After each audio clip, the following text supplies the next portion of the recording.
Hello, আসসালামু আলাইকুম। আপনারা সবাই কেমন আছেন? আলহামদুলিল্লাহ আমরা ভালো আছি।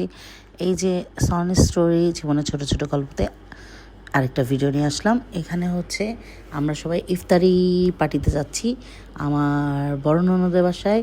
এই যে বড় ননদের ছেলে সাদাব, সে আমাদেরকে নিতে আসছে। আমরা চিনবো না কি, আমার বড় ননদ একটা সুন্দর একটা ফ্ল্যাট কিনেছে নতুন, সো আমরা ওটা দেখতেও যাচ্ছি, আবার ইফতারিতেও যাচ্ছি।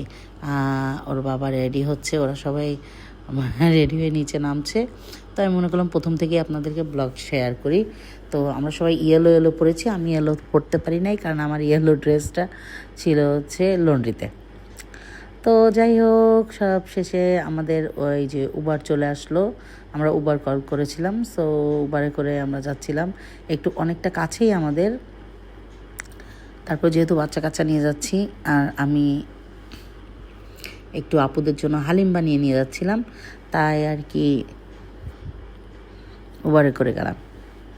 তো আমরা এই যে যাচ্ছি, লোকেশানটা খুব ভালো লাগছিল, একটু নিরিবিলি ছিল, মসজিদ ছিল, সো মনে করলাম সবার সাথে একটু শেয়ার করি। তো আমার ভিডিওগুলো যদি আপনাদের ভালো লাগে অবশ্যই ফলো করে দেবেন, শেয়ার করে দেবেন, লাইক করে দেবেন, আর অবশ্যই কমেন্ট করবেন।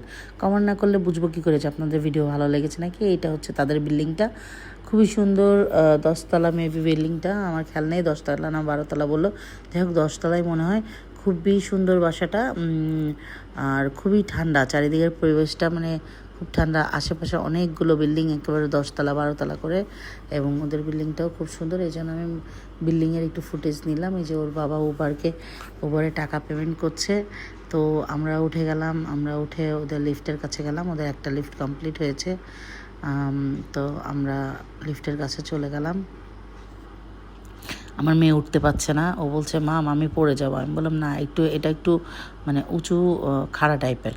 তো আমি বলছি না, তুমি উঠতে পারবে। ওদের এগুলো হচ্ছে ঈদ ড্রেস শুরু হয়ে গেছে, যেহেতু ঈদে অনেক গিফট পেয়েছে, দ্যাটস ওয়াই ওরা প্রথম ঈদের ড্রেস পরে ফেলেছে। আমি বললাম তোমরা ঈদের ড্রেসই পরে ফেলো।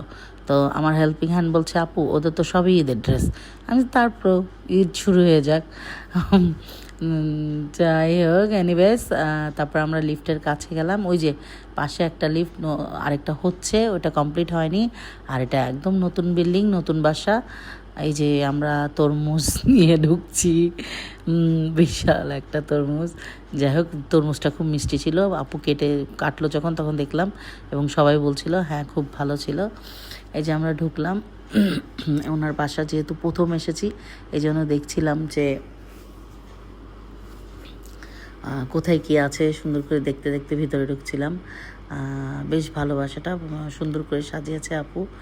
এই যে ভিতরের আমাদের দুলা ভাই, আর হচ্ছে এই যে আপু, যেই মানে বড় কি বলে, ওর বড় ফুপির কোলে উঠে বসেছে। রুমগুলা বিশাল। এটা হচ্ছে আপুদের মাস্টার বেড, আর এটা হচ্ছে এই ডাইনিং স্পেসটা। তারপরে হচ্ছে ওইটা হচ্ছে ছেলের রুম, এটা হচ্ছে সাদাপের রুম, আর হচ্ছে পাশেই কিচেন, আর ওটা হচ্ছে লিভিং স্পেস। এটা কিচেন, ওটা হচ্ছে লিভিং স্পেস, এবং বড় একটা গেস্ট রুম আছে। মানে সবগুলো রুমই খুবই বড়, আর ভালো, খারাপ না, সিমসামের মধ্যে খুবই সুন্দর। তো আমি দেখছিলাম যে কী ইফতার আইটেম হয়েছে সবার সাথে। এই যে ওনার মানে আমাদের ভাগ্নি জামাই সবাই চলে আসছে, মানে ইফতার আর বেশিক্ষণ নাই। এই যে এটা ভাগ্নির মেয়ে, আমাদের নাতনি। তো এই যে ভাগ্নি জামাই, আমরা ইফতারিতে বসে পড়েছি। আমাদের ইফতারিতে অ্যাকচুয়ালি আমি সব আইটেমগুলো আমার করা হয়নি। ইফতারিতে আমরা সিম্পলই রেখেছিল, আমরাও বলেছিলাম যে সিম্পল করতে, কারণ পরে আমাদের পোলাও, রোস্ট, গরুর মাংস অনেক কিছু ছিল, কাবাব টাবাব অনেক কিছু ছিল। তো আমি সেগুলো আর ছবি তুলতে পারি নাই, মানে আমার খেয়ালও নাই। আর আমি একটু করে দেখাই যে এখানে একটু রোস্ট আছে, তারপরে এখানে হচ্ছে পোলাও, আর পাশের প্রেশার কুকারে ছিল হচ্ছে গরুর মাংস, তারপরে হচ্ছে সাদা ভাত করেছিল, এটা হচ্ছে কাবাব, এটা হচ্ছে মাছ ভুনা, আর হচ্ছে ছোলা, আরও এই যে সালাদ প্রচুর, মানে হিউজ সবাই সব ভালো কিছু ছিল। থাকবেন, আমাদের জন্য দোয়া আমরা করবেন। মানে আল্লাহ খেয়ে শেষ করতে পারিনি। ওই হাফেজ। যে ওটা তো গরু মাংস, ওটা আর খুললাম না। এনিওয়েজ সবাই ভালো থাকবেন, আল্লাহ হাফেজ।